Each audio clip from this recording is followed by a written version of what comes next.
Hello everyone, a very warm welcome to study IAS. I hope you all are doing well. स्वागत है आपका the Hindu newspaper analysis में। आज है 8 जुलाई 2022।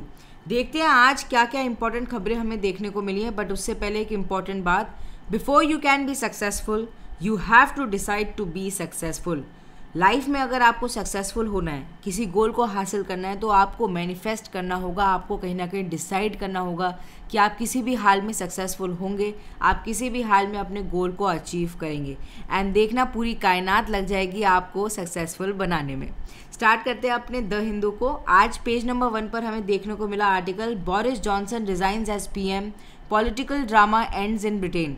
देखो, ब्रिटेन के अंदर पॉलिटिकल ड्रामा बहुत दिनों से चल रहा था।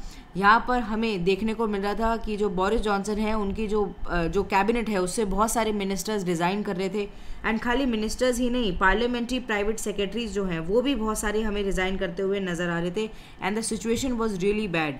इसी के चलते थर्सडे को बोरिस जॉनसन ने रिज़ाइन कर दिया as the leader of Britain's Conservative Party. देखो, ब्रिटेन के अंदर मेजरली दो पार्टी हमें देखने को मिलती हैं, एक है लेबर पार्टी और दूसरी है कंजर्वेटिव पार्टी। कंजर्वेटिव पार्टी की अगर हम बात करें तो ये थोड़ी हमें राइट अलाइंड देखने को मिलती है, whereas Labour Party is left aligned. And यहाँ पर भी टेन्योर जैसे इंडिया के अंदर 5 ईयर्स का है, यहाँ पर भी हमें वही देखने को मिलता है। तो यहाँ पर ये जो है डेवलपमेंट वो हमें देखने को मिली है। अब इसी के चलते एक इम्पॉर्टेंट बात है हमारे लिए, ऋषि सुनक वो माने जा रहे हैं as a probable contender for the next UK prime minister. एंड वो क्या हो जाएंगे, अगर ऐसा हो जाएगा कि वो बन जाते हैं प्राइम मिनिस्टर वहाँ के, तो he will be the first Indian origin man to be British PM.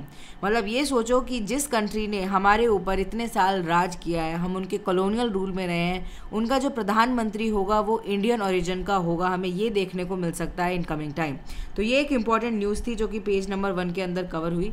Page number 1 के अंदर ही आया, in Bali meeting with Wang Jaishankar raises LAC issues. देखो, इसको हमने कल भी डिस्कशन में लिया था कि जो G20 है उनकी हमें फॉरेन मिनिस्टर्स की जो मीटिंग है वो देखने को मिलेगी। And external affairs minister S Jaishankar and Chinese foreign minister and state councillor Wang Yi, उन्होंने काफ़ी ज़्यादा बातचीत करी G20 फॉरेन मिनिस्टर्स मीटिंग में, जो कि माली के अंदर हुई थर्सडे को। एंड वहाँ पर इंडिया ने LAC का जो इशू है उसको उठाया। लाइन ऑफ एक्चुअल कंट्रोल के ऊपर जो हमें टेंशन्स देखने को मिली, हमने कहीं ना कहीं उसके बारे में डिस्कशन में लिया, ठीक है, जो कि ईस्टर्न लद्दाख से रिलेटेड था। एंड उससे रिगार्डिंग हमने आगे बताया कि हमें आगे क्या करना है, हमें थोड़ा पीस स्टैब्लिश करना है, एक दूसरे के साथ अपने जो डिप्लोमेटिक जो रिलेशंस हैं उनको और भी बेटर बनाना है। तो यहाँ पर हमें यही चीज़ देखने को मिली। तो एग्ज़ाम पॉइंट ऑफ व्यू से हमारे लिए इम्पॉर्टेंट हो जाता है G20 समिट क्या है या G20 ग्रुपिंग क्या है बेसिकली। तो the G20 is an annual meeting of leaders from countries with the largest and fastest growing economies. इसके अंदर हमें largest and fastest growing economies देखने को मिल सकती हैं। ये आप देख सकते हैं, Turkey, European union, Argentina, Brazil, south Korea, ठीक है, ये सब जो कंट्रीज़ हैं। It also includes G8 and G7 countries. ये सब मिलाकर G20 कंट्रीज़ को बनाती हैं। एंड ये जो मेंबर्स हैं they account for 85% of world's GDP, ठीक है, इतना ज़्यादा इनका हमें शेयर देखने को मिलता है। And 2/3 of its population, so the population is also high comparatively. G20 summit जो है वो फॉर्मली उसको कहा जाता है कि वो समिट है on financial market and world economy, क्योंकि यहाँ पर बहुत सारी बातें इकोनॉमिक पर्सपेक्टिव से हमें देखने को मिलती हैं कि होती हैं। एंड बहुत सारे डेवलपमेंट्स हमें आते हुए नज़र आते हैं। तो this was a brief about G20 and कौन कौन सी कंट्रीज़ हैं आप अपनी स्क्रीन पर यहाँ पर देख सकते हैं। पेज नंबर 1 पे हमें एक आर्टिकल देखने को मिला, monsoon getting hotter then summer. Self awareness का ये आर्टिकल है, हमने इसलिए इंक्लूड करा है जिससे आपको पता हो कि जो आप महसूस कर रहे हैं वो द हिंदू में भी आ रहा है। एंड गर्मी सही में हो गई है। ऑल इंडिया लेवल पर जो एवरेज टेम्परेचर है हमें देखने को मिला है कि वो 0.3 डिग्री सेल्सियस से बढ़ गया है। It is higher than the average summer temperature जो कि मार्च टू मई में हमें देखने को मिला। 1951 से 1980 से भी अगर हम कंपेयर करें तो बहुत हमारी जो स्थिति है it is not good and temperature बहुत ज़्यादा हाई है।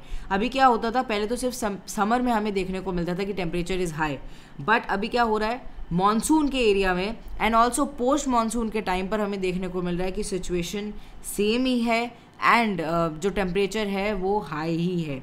अब देखो, टेम्परेचर हाई है, टेम्परेचर हमें हॉट देखने को मिल रहा है, तो ये माना जा रहा है कि विंटर्स भी हॉट होंगे। ऐसा नहीं होगा कि विंटर्स जो है उन पर इसका असर नहीं होगा। तो ये एक आर्टिकल था, आपको पता होना चाहिए कि इस समय क्या सिनेरियो चल रहा है इंडिया के अंदर। पेज नंबर 9 पर एक आर्टिकल आया है, plastic cup straw still in use in capital despite SUP ban. देखो, सिंगल यूज़ प्लास्टिक हमें पता है 1 जुलाई से बैन हो गई थी, विच इंक्लूड प्लास्टिक कप हो गए या स्पून, फोक या फिर नाइफ, स्ट्रॉ, प्लेट, ठीक है। प्लास्टिक जो फिल्म्स होती हैं सिगरेट की जो डब्बी होती है उसके ऊपर, या स्वीट बॉक्सेस के ऊपर जो फॉर्म यूज़ होती है, अब कोई भी इस्तेमाल नहीं होगी क्योंकि वो सिंगल यूज़ प्लास्टिक के अंदर आती थी। तो उसको क्या कर दिया है, बैन।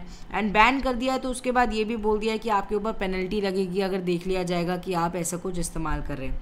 पर देखो, मेन इशू ये है, अगर हम ग्राउंड रियलिटी देखें, कि क्योंकि ये फेज्ड मैनर में नहीं हुआ है कि धीरे धीरे सरकार लेकर आए कि हाँ अच्छा अभी हम इसको बैन कर रहे हैं, फिर धीरे धीरे लोग उससे अगर हैबिचुअल हो जाते हैं तो हम फिर दूसरी किसी चीज़ को बैन कर रहे हैं, ठीक है। फेज्ड मैनर में नहीं हुआ है, एकदम से बैन हो गया तो सिचुएशन ख़राब नज़र आ रही है। फॉर एग्जांपल देखो, कल भी एक आर्टिकल आया था, वो चाय वाला से रिलेटेड था। उसमें ये बोला गया था कि जो चाय बेचते हैं वो क्या यूज़ करते हैं, they mostly use to have plastic cups, ठीक है। बट अभी क्या हो गया, उनको बोल दिया कि उन्हें पेपर कप्स यूज़ करना है। अब अगर आप कंपेयर में देखो तो जो प्लास्टिक कप्स होते हैं they are comparatively cheaper, whereas when we talk about the paper cups, वो ज़्यादा हमें एक्सपेंसिव देखने को मिलते हैं। एंड यहाँ पर भी देखो बोला गया कि अगर एक प्लास्टिक कप की अगर हम कॉस्ट देखिए, इट इज़ अराउंड 60 to 80 पैसा, whereas paper cup is around 1.5 rupee. तो देखो, जो छोटे छोटे जो लोग हैं जो कि ग्राउंड लेवल पर काम कर रहे हैं, जो कि इनके थ्रू काम करते थे, वो क्या कह रहे हैं कि पहले हम अपना स्टॉक तो कंप्लीट कर लें, हमने अभी अभी इतनी सारी चीज़ें खरीदी हैं तो हम अपना पैसा क्यों बर्बाद होने दें। एक बार हमारा स्टॉक कंप्लीट हो जाएगा, उसके बाद हम जो पेपर का जो कप है उसको इस्तेमाल कर लेंगे। तो इससे हमें क्या पता चलती है, हमें ग्राउंड रियलिटी पता चलती है कि जो ऑल्टरनेटिव्स आ रहे हैं वो क्या होने चाहिए, वो इस लेवल के तो होने चाहिए कि लोग उनको एक्सेप्ट कर सकें अर्ली। अगर ऑल्टरनेटिव्स एक्सपेंसिव होंगे, एंड देखो ऑल्टरनेटिव्स क्यों एक्सपेंसिव हैं, क्योंकि उनकी मैन्युफैक्चरिंग में जो रॉ मटेरियल है ना उस पर ज़्यादा पैसा लगता है। मेन बात यह है, इसको भी हमने एक आर्टिकल में कवर किया था। तो ऑल्टरनेटिव्स जब तक सस्ते नहीं होंगे, जब तक लोगों को बेसिकली जो जैसे स्ट्रीट वेंडर्स होते हैं या फिर जो जिनकी छोटी रेडी होती है उनको ज़्यादा प्रॉब्लम हो रही है इन सब चीज़ों से, क्योंकि ऑल्टरनेटिव्स बहुत ज़्यादा महंगे हैं। तो यहाँ पर ये चीज़ बोली गई है। एंड अगर हम इन रियलिटी देखें तो अगर फेज मैनर में अगर ये चीज़ें होती तो ज़्यादा बेटर हमें इम्प्लीमेंटेशन देखने को मिलता। अभी जो गरीब लोग हैं एकदम से उनके ऊपर बहुत ज़्यादा बर्डन पड़ गया। तो ये चीज़ है, हम ये नहीं कह रहे कि सिंगल यूज़ प्लास्टिक आप यूज़ करो, it is good, no, it is nowhere good. पर यह है कि अगर फेज मैनर में चीज़ें होती तो हमें ज़्यादा बेटर इम्प्लीमेंटेशन देखने को मिलता। पेज नंबर 10 पर हमें आर्टिकल देखने को मिला, a community and a health issue of concern. देखो, मेंटल इलनेस की यहाँ पर बात करी गई है, specially when we talk about LGBTQIA++ community.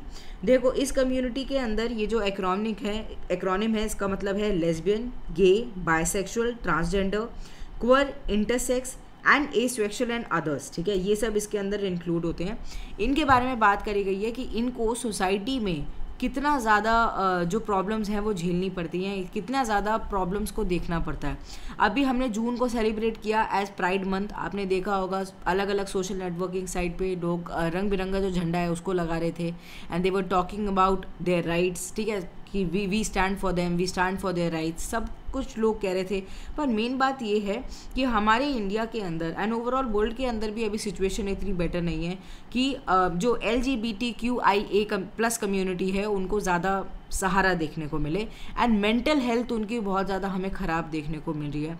क्योंकि इंडिया के अंदर पहले इतनी ज़्यादा डाइवर्सिटी है, हम देखते हैं कि क्लास, कास्ट, इनके बेसिस पर भी लोग बहुत ज़्यादा बटे हुए हैं। अभी LGBTQ कम्युनिटी है, ठीक है, वो भी कहीं ना कहीं हमें देखने को मिलता है कि उनके साथ एलियनेशन जैसा व्यवहार होता है, एंड उससे की वजह से उनके क्या हो जाता है, उनको मेंटल इश्यूज जो होते हैं वो हो जाते हैं, and they go through a lot of things, like they go through a poor self worth condition and economic distress तो उनको रहता ही है। हमने देखा है कि उनकी सिचुएशन इतनी ज़्यादा बेटर नहीं होती। Also people try to give hate on them, and उनके ऊपर अलग अलग बातें करते हैं, उनको स्टिग्मेटाइज करती हैं, कहीं ना कहीं उनको यही बोल दिया है कि हाँ उनका तो यही काम है, ठीक है, कि उनको क्या करना है कि लोगों को बधाई देनी है, ठीक है।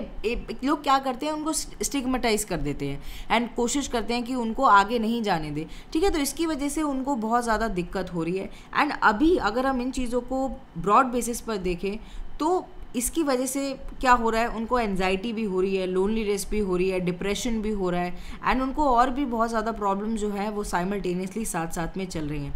अब देखो, अगर हम साइकेट्रिस्ट इन इंडिया की बात करें तो क्या होता है, वो स्टिल कंसिडर करते हैं कि सेक्सुअल ओरिएंटेशन में अगर डिफरेंस आता है विद दी जेंडर आइडेंटिटीज़ तो उसको वो एक डिसऑर्डर मानते हैं, जिसको हम कहते हैं करेक्शनल थेरेपी।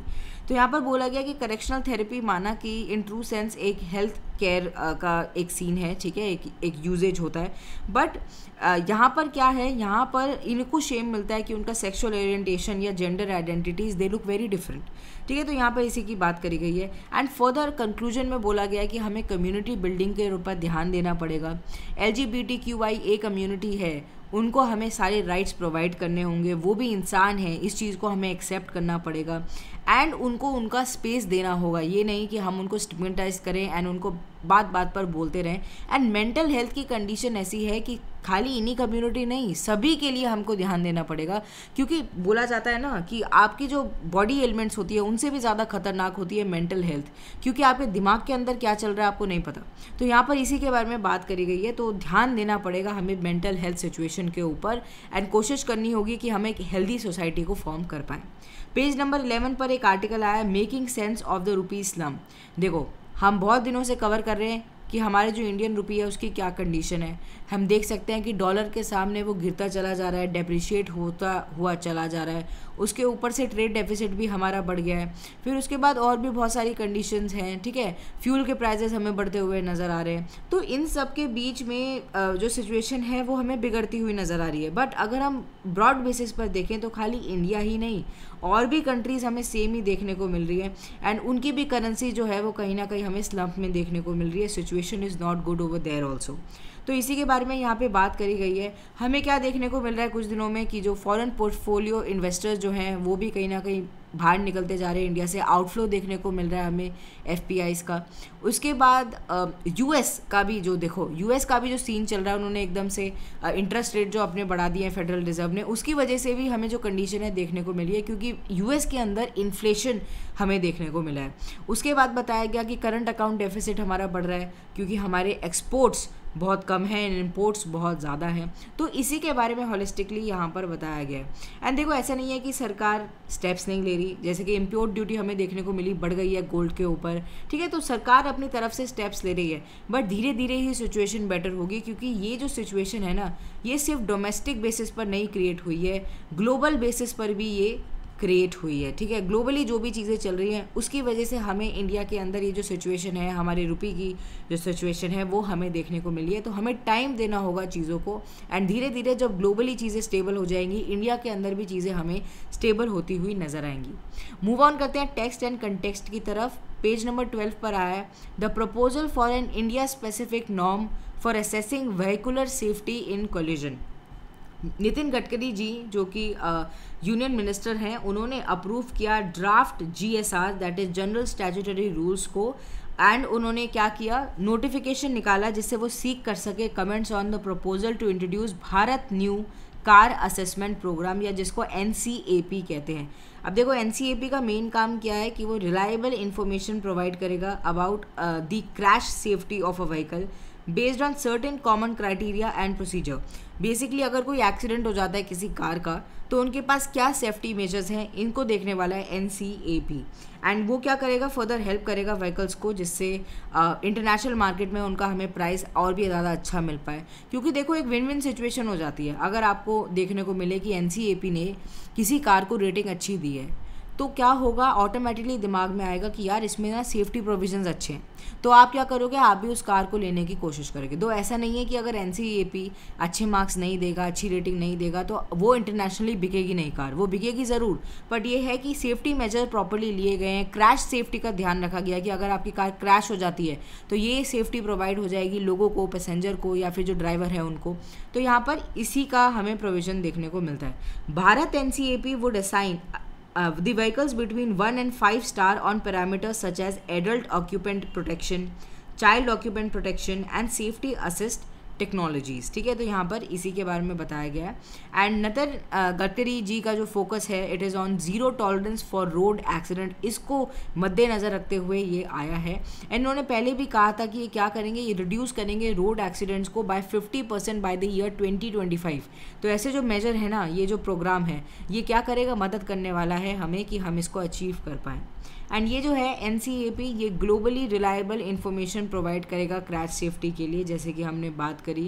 एंड हमें मदद करेगा कि हम क्या कर सकें, अपनी कार्स को और भी ज़्यादा रिलायबल बना सकें। ये है कि अगर इसमें रेटिंग अच्छी नहीं होगी तो इसका मतलब ये नहीं है कि बाहर देशों में ये जो कार हैं ये बिकेंगी नहीं। ग्लोबल NCAP जो है वो भी हमें देखने को मिलता है। वो क्या करता है, एक स्टैंडर्डाइज प्लेटफॉर्म है जो कि कॉपरेशन एंड कोऑर्डिनेशन फॉर्म करता है अमंग जो डिफरेंट कंट्रीज़ के अंदर जो NCAP प्रोग्राम्स चल रहे हैं उनके बेसिस पर। एंड और भी क्या करता है, होलिस्टिक वे में चीज़ों को देखने की कोशिश करता है। अ कार में have attend a good rating elsewhere but it might be not the case in another geography because of potentially separate manufacturing origin and quality। ऐसा हो सकता है कि एक कार को अच्छी रेटिंग मिली है पर एक पर्टिकुलर ज्योग्राफी, एक पर्टिकुलर एरिया, सपोज करो किसी एरिया का टेरेन डिफरेंट है, तो हो सकता है वहाँ पे वो कार डिफरेंट तरीके से बिहेव करे एंड आप उसको डिफरेंट रेटिंग दो। तो यहाँ पर ये चीज़ बोली गई है, ठीक है। तो ये एक आर्टिकल था, इम्पॉर्टेंट स्टेप लिया जा रहा है NCAP के थ्रू, तो हमें इसके बारे में थोड़ा सा अंदाज़ा होना चाहिए। पेज नंबर 13 पर एक और आर्टिकल आया, an interoperable foundation for the metaverse, ठीक है। यहाँ पर मेटावर्स की बात करी गई है। तो अगर मेटावर्स की बात करी गई है तो सबसे पहले तो आप समझो कि मेटावर्स का आइडिया का मीनिंग क्या है। देखो, मेटावर्स एक पुराना आइडिया है एंड इसका मतलब ये है कि आपको ऐसा लगता है कि आप एक ऑगमेंटेड एक रियलिटी में रह रहे हो, एक ऐसी रियलिटी में रह रहे हो जो कि सच है। इसके अंदर आपको वर्चुअल रियलिटी, ऑगमेंटेड रियलिटी, ठीक है, इसका जो कंसेप्ट है वो आता हुआ नज़र आता है। And multiple elements of technology को यूज़ कर ऐसा एक्सपीरियंस दिया जाएगा कि आपको लगेगा कि आप वहीं पर जी रहे हो। एंड अगर आप कोई गेम भी खेल रहे हो आपको लगेगा that you are present over there, ठीक है। तो ये ऐसा कुछ टाइप का एक्सपीरियंस जो है वो मेटावर्स में हमें देखने को मिलता है। एंड मेटावर्स प्रोजेक्ट जो है वो बूम कर रहे हैं। लार्ज टेक फर्म्स जो हैं वो भी बहुत सारा पैसा इसके अंदर लगा रहे हैं क्योंकि उन्हें पता है जो डिजिटल फैंटेसी लैंड फॉर्म करने की वो बात कर रहे हैं उसके लिए लोग बहुत ज़्यादा उतावले हैं। स्पेशली जो यंगर जो पॉपुलेशन है वो बहुत ज़्यादा एक्साइटेड है to see the metaverse projects, okay. And अगर हम पहले से देखें तो इसके अंदर क्या है कि हमें interoperability between various software and hardware form करना होगा एंड वही की बनेगा मेटावर्स का। एंड बहुत सारे स्टेक होल्डर्स को मिलकर इसको इस्टेब्लिश करना होगा। ऐसा नहीं है कि एक पर्टिकुलर फर्म ही है वो उसको इस्टेब्लिश कर रही है, क्योंकि इसके अंदर बहुत सारी टेक्नोलॉजीज़, बहुत सारी इंटीग्रिटीज़ जो हैं हमें देखने को मिलती हैं। एंड यहाँ पर इसी के बारे में बताया गया। इस आर्टिकल के अंदर इससे ज़्यादा इंपॉर्टेंट कुछ ऐसा था नहीं। मूव ऑन करते हैं पेज नंबर 14 पर। 12 to 13% NPA in loans given to street vendors.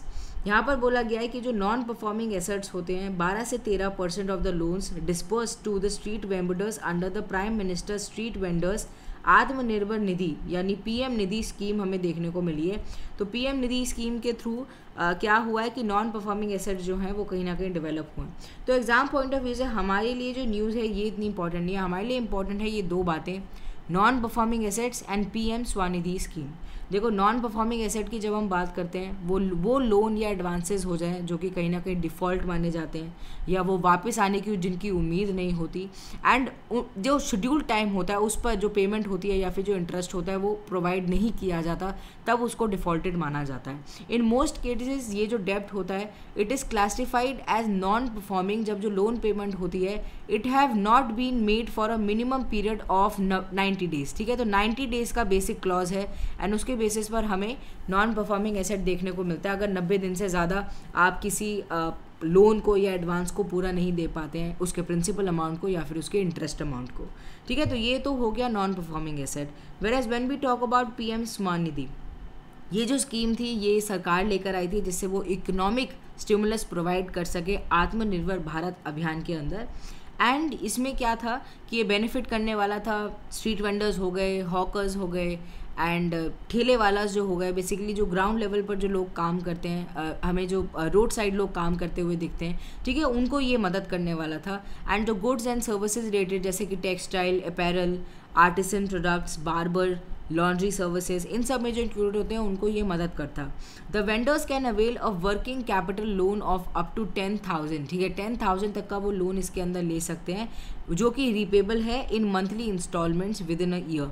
देखो मल्टी इंस्टॉलमेंट का प्रोविज़न इसलिए आया है क्योंकि ये जो लोग हैं, अगर हम ब्रॉडली देखें तो इनकी जो इकोनॉमिक स्थिति होती है वो इतनी ज़्यादा बेटर नहीं होती, एंड ये लोग डेली वेज के बेसिस पर हमें देखने को मिलते हैं कि कहीं ना कहीं उसके ऊपर डिपेंडेंट होते हैं, एंड देयरफॉर मंथली इंस्टॉलमेंट का भी यहाँ पर जो प्रोविज़न था वो हमें देखने को मिला। The loans will be without the collateral, ऐसा नहीं है कि आपको कोई कोलैटरल रखना होगा तभी आपको कोई लोन मिलेगा। तो ये था पीएम स्वनिधि के अंदर। अभी क्या देखने को मिला है कि जो पीएम स्वनिधि के अंदर जो लोन्स दिए गए हैं वो कहीं ना कहीं नॉन परफॉर्मिंग एसेट्स में कन्वर्ट हो गए हैं, तो ये जो सिचुएशन है वो हमें देखने को मिल रही है।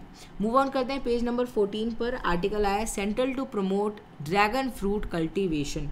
सेंटर क्या करने की कोशिश कर रही है, वो कह रही है कि हम प्रमोट करेंगे ड्रैगन फ्रूट कल्टीवेशन को। एंड देखो इसको क्यों किया जा रहा है, क्योंकि जो ड्रैगन फ्रूट है वो एक बहुत इंपॉर्टेंट फ्रूट है, आपने देखा भी होगा, ऐसा पिंक कलर का होता है, अंदर आप खोलते हो तो आपको वाइट देखने को मिलता है, एंड बहुत सारे ब्लैक ऐसे सीड्स काइंड ऑफ आपको देखने को मिलेंगे। एंड ये जो फ्रूट होता है it is considered very good for diabetic patients, and low in calorie होता है ये। ऑल्सो न्यूट्रिशनल वैल्यू बहुत ज़्यादा है because it is rich in iron, calcium, potassium and zinc, ठीक है, माइक्रो न्यूट्रिएंट्स भी as well as macro nutrients में भी ये हमें बहुत ज़्यादा रिच देखने को मिलता है।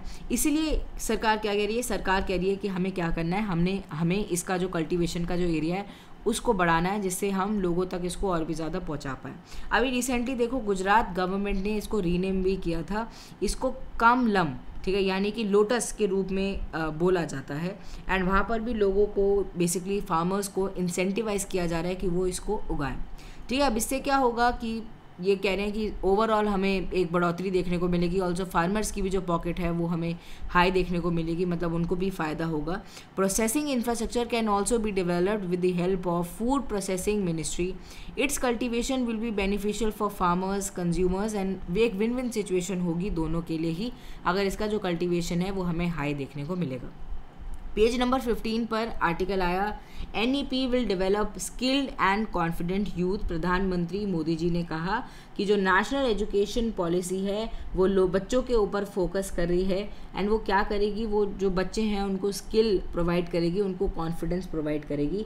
एंड उन्होंने ये भी कहा कि जो ब्रिटिश ओरिजिन का हमें अपना एजुकेशन सिस्टम देखने को मिलता था उसको हटाकर हम एक इंक्लूसिव सिस्टम लेकर आए हैं, जहाँ पर हम एक ब्रॉड थिंकिंग के ऊपर ध्यान दे रहे हैं, मॉडर्न थिंकिंग के ऊपर ध्यान रख रहे हैं, whereas not forgetting our roots, ठीक है। तो यहाँ पर नेशनल एजुकेशन पॉलिसी के बारे में बात करी गई है।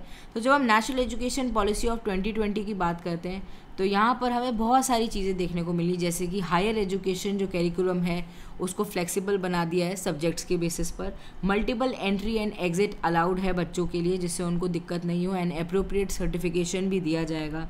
Academic bank of credit to be established to facilitate transfer of the credits, and उसके बाद use of technology and equity के ऊपर ध्यान दिया गया है। नेशनल रिसर्च फाउंडेशन को ये फॉर्म करेंगे, ये बोला है। जेंडर इंक्लूसिव फंड को लेकर आएंगे, special education zone, disadvantage regions के लिए भी ये ध्यान देंगे, ठीक है। एंड नेशनल इंस्टीट्यूट पाली का, पर्शियन का, प्राकृत का, ठीक है, ये बनाया जाएगा। Affiliation system to be phased out in 15 years with graded autonomy to the colleges, ठीक है, इसके बारे में बताया गया। तो इसके अंदर बहुत सारी चीज़ें थी।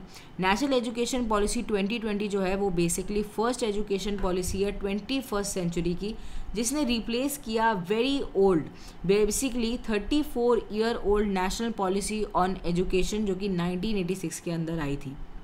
उसका क्या फाउंडेशन था? उसका फाउंडेशन था कि हम access equity, quality, affordability, accountability, ठीक है, इन सब के ऊपर ध्यान दे। वेरएज ये वाला जो है ये 2030 एजेंडा फॉर सस्टेनेबल डेवलपमेंट के ऊपर ध्यान दे रहा है।